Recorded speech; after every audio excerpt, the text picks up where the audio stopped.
Hello.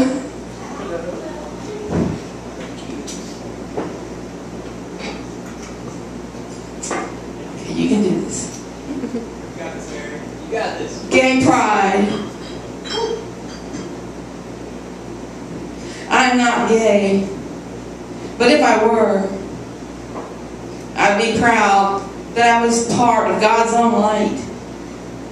I'd be for justice and equality, wish for the chains made by humanity for humanity to turn to dust as the soul's eye burns.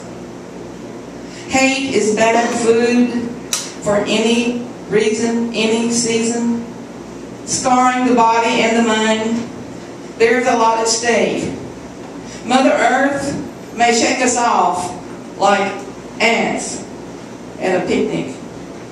She wants sandwiches and tea spread on a soft blanket with happiness happening however it may happen. That's how I see it. If we judge or dam up too many rivers, we lose the wisdom we don't see and lose each other one by one.